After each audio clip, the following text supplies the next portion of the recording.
Stop obsessing over your business, your sales, your relationships, your health. Why is that important? Stay with me to the end of this video because I'll be sharing with you several evidence-based tips that will help you to shift from scarcity to abundance and as a result to thrive. So let's take a look and dive into this immediately now. Why is this important? To stop obsessing. So many people confuse passion, heartfelt passion for your work, for your clients, for your relationship, with obsession. There is a difference. Both of them involve a lot of emotion, a lot of intensity, deep intensity. But obsession doesn't work, never did work. Why is that? Think about it. Obsession comes from a place of fear. Obsession comes from a place of scarcity consciousness. Obsession comes from a place of, scarcity consciousness. Worried about outcomes, details. It's survival based. And as a result, the science teaches us, or the neuroscience, that it causes us to shift into survival mode. And survival mode is all about survival and security. No growth, no progress, no further movement. And in fact, when we are stuck in survival mode, it's horrible because we get overwhelmed more easily. We don't tolerate the challenges. We stop thinking clearly. We lose access to our higher thinking functions and even our intuition, and therefore we don't get the needed inspiration, insights to help us build the business. So what can you do instead? And it's not easy, and it's not a quick fix. We all know this. You hear so many countless well-intended thought leaders, great content, telling us you got to get out of scarcity. You got to stop obsessing. But I haven't heard too many tell us how to do that. Because let's face it, if you're concerned about your family, your business, your clients, the world, how can you not from time to time slip into it? I know I do, and I have. I've been doing this work since 1971, well over half a century, and admittedly, I've slipped into it more times than I like to remember. Can you relate? So let me give you an example, and then more importantly, the shift. So listen closely because there are takeaways in this story. Many of you may know me if you've been following my work as Ken Coscia, the lead instructor, the most experienced Silva Method instructor, the man who Jose Silva selected out of 1,000 global instructors back in 1984 to travel the world to do advanced trainings and work with developing new instructors and mentoring them. I'm also known as, they tell me, the best of the best, one of Silva's best. But it wasn't always that way. And it's been a long career, and I don't regret anything. I will say, though, that I have learned so many lessons, and I'd like to pass them on to you. So, for example, early in my career, it's 1980, my wife and I sank all of our life savings into buying our first home, the home that we still live in, and I love it. Very blessed and fortunate. However, at the very same time, within a month or so, she became pregnant of our first child. And on top of that, my business, the Silva business, tanked. And I mean just like someone pulled out the plug. Have you ever been in a situation like that? Can you relate? I was a young father-to-be. I admit, probably very immature, excessively worried. I used to be CEO of Worries Anonymous, if there is such a group out there. And I became obsessed with that. And I went into fear mode.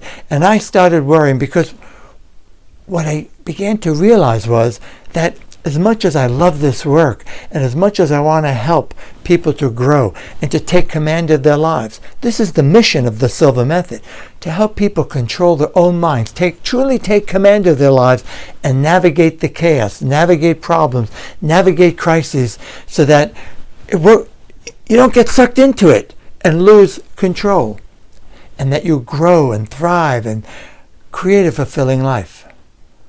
That's how I got involved in 1971. It's still the mission, and it's what drives me. I admit, though, in those early years, never having a business, never running a business, having no background whatsoever, I made a lot of mistakes. And what I needed to learn first was, it's as much a business as it is a movement of people. And although the money, the business side is not the prime directive, it's still important. And that's what I was overlooking, and hence the mistakes.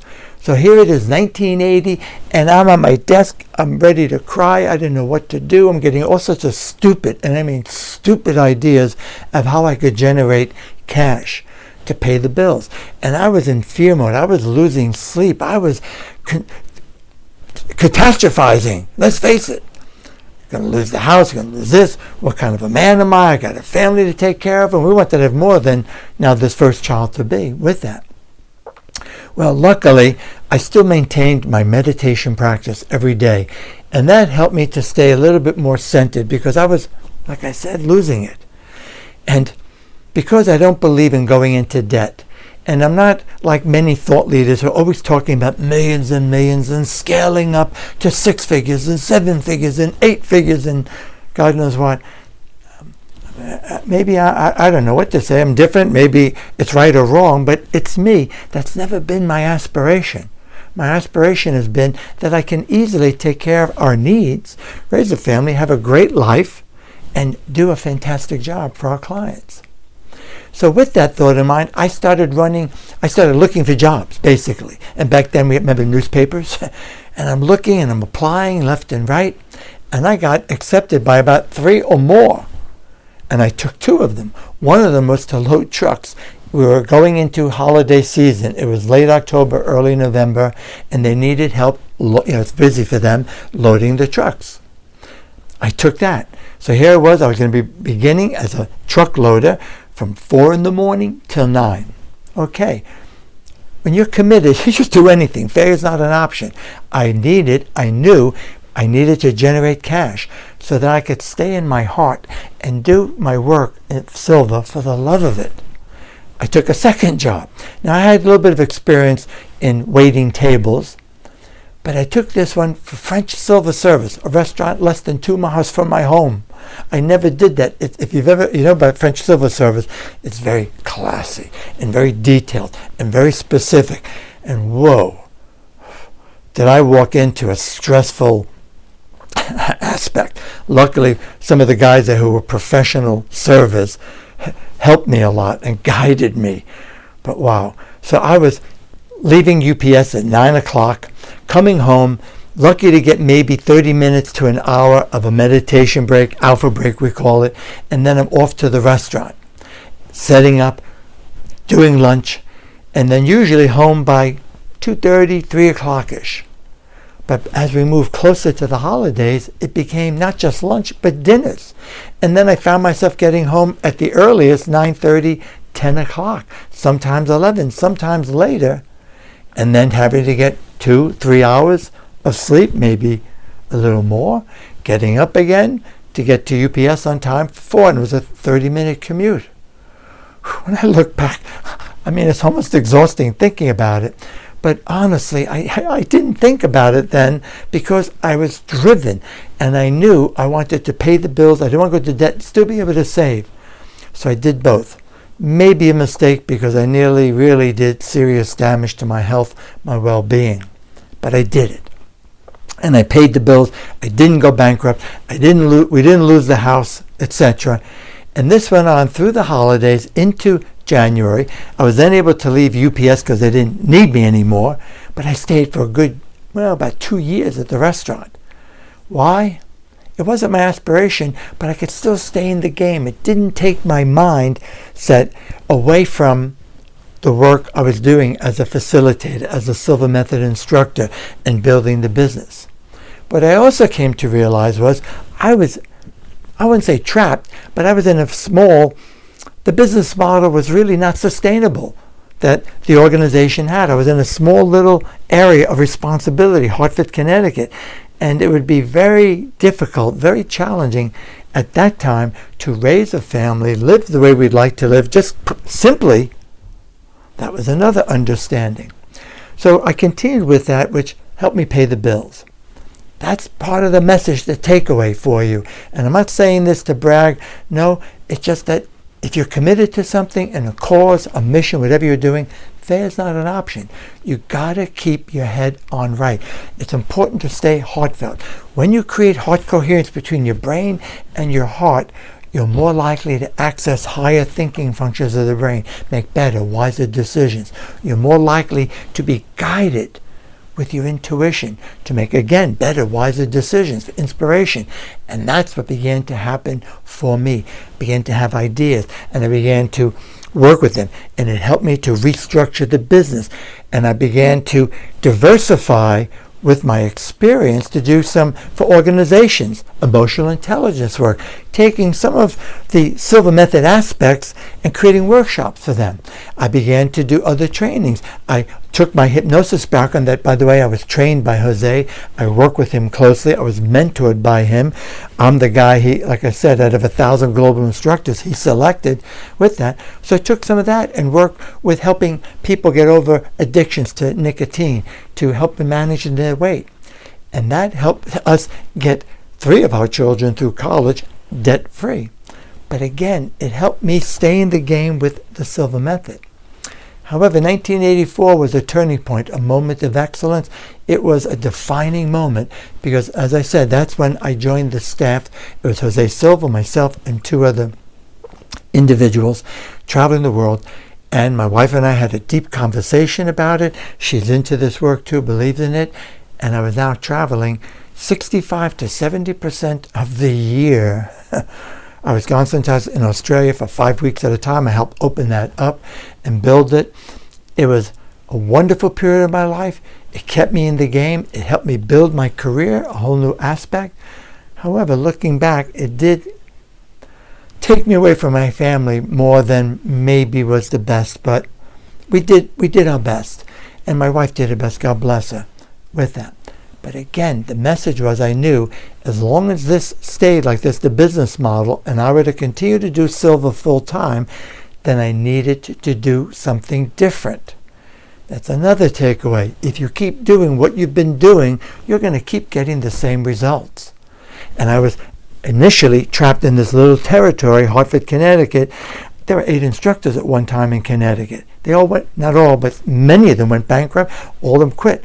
I'm like the last guy standing. Even in the organization, there's nobody with 54 years experience with that. There are a few internationally, 35, maybe 40 years with that. Again, because, I don't know, maybe I'm crazy, I'm a geek, I don't mind, I geek out in this. I love doing this work. I feel like I was born to do this work, and it's such a blessing and an honor and a privilege to do the work. So frankly, I'm willing to do whatever it takes, as long as it doesn't hurt anybody, to stay in this game and to thrive. Well, as time went along and building that, I started investing heavily in myself, training as a speaker. Another takeaway, if I keep doing what I've been doing, and we didn't have those resources in the organization. So I started studying public speaking. I hired coaches, mentors. I started attending other events. I looked at people in the industry who were sustaining a long time, years of progress and success. People I admired, who I felt were more authentic, because not everyone's alike, but I did. And I studied and modeled them, what they were doing. And then I Silvaized it, how I could then integrate it into our practice, which is very different than most. We have a very different practice. We have instructors all over the globe, whereas most thought leaders, there's one man, one woman, and people travel from all over the world with them. So I looked at the model we have, the business model, in a more realistic sense and said, okay, now what do I need to do? What do I need to learn? Again, another takeaway, so that I can continue to do this and thrive. And I've always been a producer and up there. In the past 10 years, one of the top producers, up there. Remember, we have hundreds of instructors all over. But in the more recent years, it's great. In my senior years, I'll be turning 74 this year, and we're at a point where we're thriving and enjoying it and doing great work. And I offer more value than ever before, more bonus. It's another thing I learned about that. Add value as much as you can. Support your people. Love them. Focus on what you have rather than what you don't have. Because I admit I was making that mistake. It's hard not to. It's a trap. When you look at others, whoa, she's so successful. Oh, wow. Stop doing that. Ask, how can I learn from that? What can I learn? And how can I integrate it in my own authentic way? You get the idea? So this is a surefire way you take these takeaways to shift from a scarcity mindset to an abundance mindset. And when you're in an abundance mindset, you're more likely to come from your heart and you'll access higher thinking functions, your intuition. You'll feel like, as I have, I'm a faith-based person. I feel like I've been divinely guided at times, because there were many times when I thought it was time to leave. I just couldn't do it. And something would invariably happen, a synchronicity that would guide me to do something even better than before. And again, it's not a quick fix. So if you believe in what you're doing and it's in alignment with your values, another takeaway, then you're more likely to succeed and more likely, but you got to do the work. You got to get training, read, study, practice, whatever it takes for that. So my friends, my name is Ken Coscia. I hope you found this helpful and insightful. And if you have, please share it with others who could benefit. Please, if you haven't already, subscribe to my YouTube channel. This gives me feedback, and I'd love to hear your comments. What did you get out of it? How can I serve you better? If you look through my YouTube channel, I've got all sorts of training videos, content rich for that. So thanks for watching. Thanks for staying to the end.